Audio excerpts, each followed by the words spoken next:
Welcome to The Good Pod. Today's podcast is presented by Dr. Barry Napier.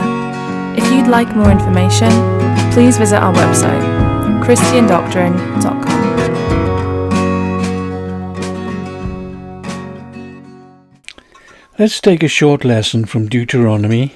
That's Deuteronomy 10, verses 12 to 13. Let it be a short lesson for the new year. So we're going to look at what God requires of us. Now, what God demanded of Israel before they entered Canaan is also demanded of us today. Few modern believers actually prove that they are the Lord's people. Now, in the Deuteronomy text, it says this: "And now, Israel, what doth the Lord thy God require of thee, but to fear the Lord thy God, to walk in all his ways, and to love him, and to serve the Lord thy God with all thy heart and with all thy soul, to keep the commandments of the Lord and his statutes, which I command thee this day for thy good." Now Jehovah put many thousands of Hebrews to death for not obeying these demands during the Exodus. It is proper for all who claim salvation to believe and obey. Note the several requirements of those who claim to know the Lord. Let's look at the text in a bit more detail. Now the text tells us to fear the Lord.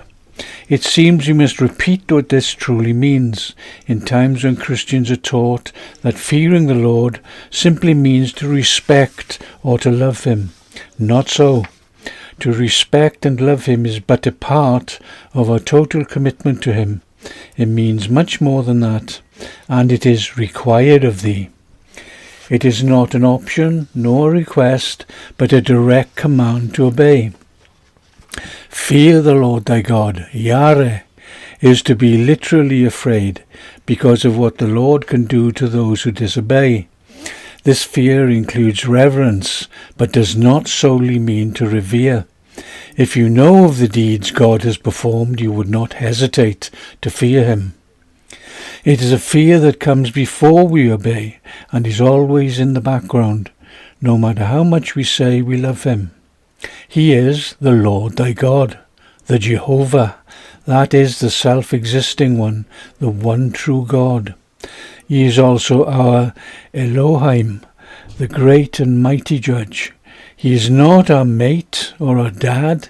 He is the Creator, the Almighty, the one who made and sustains us, but who will also end our days if we work against him.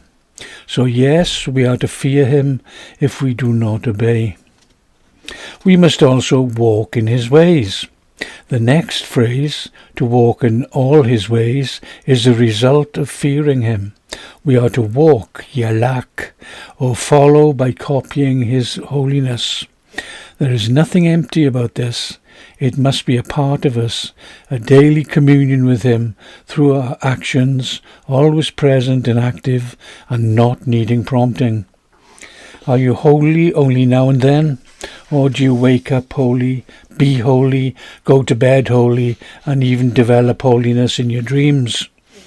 Sadly, many think all this is too much to bear. Sunday is fine, but the rest of the week usually follows a worldly pattern. Is this how we live? Note the rest of the phrase, we must walk in all his ways, derek. Walk the same road or journey, copying his manners and habits, morality and course of life. Albeit in a human way, we must appear to be as he is, with every breath we take, so that it becomes natural and repeated daily.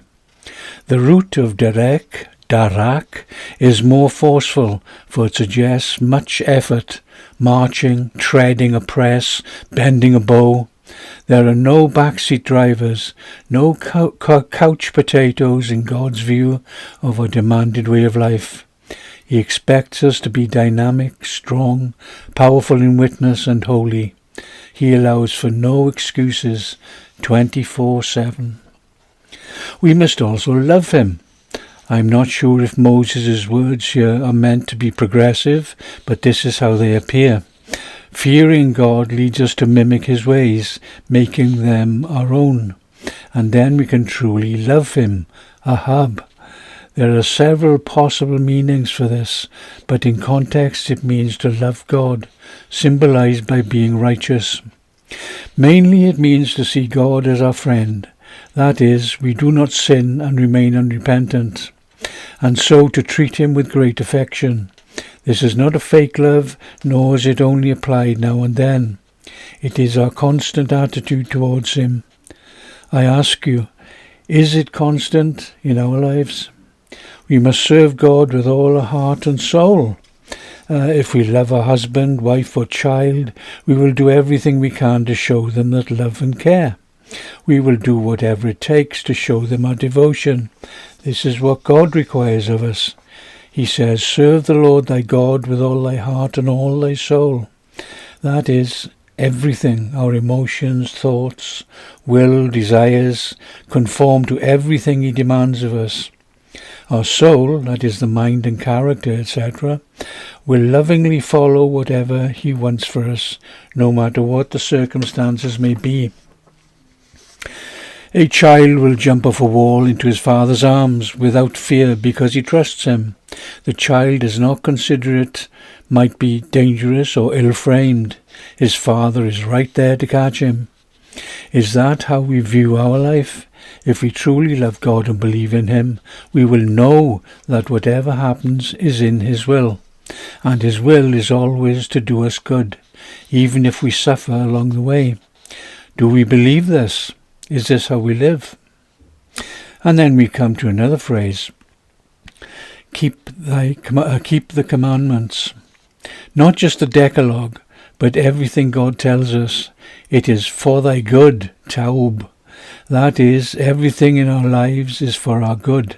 What is best for us towards a prosperity, fair, precious, beautiful, in our favour. Do not look upon what we call bad circumstances as if they are our final state. No, they are not. Circumstances are the things we meet on our path that can sometimes cause us dismay or suffering. They are there to test us, to try our love for the Lord. They are all for our good. Even if we go through many trials, there is only one reason for them, our good. God does not try those whose lives are abysmal, miserable, or insincere. He sees our hearts and tests us in life, and when we stay firm through the trials, he rewards us immeasurably, because he loves us. We are on a glorious road to heaven. Do you see it this way, or are you weighed down with misery and woes? Until you realize God's ways, even the sun will appear to be darkness. Obey his commands, and you will soon see the power and strength he will give you.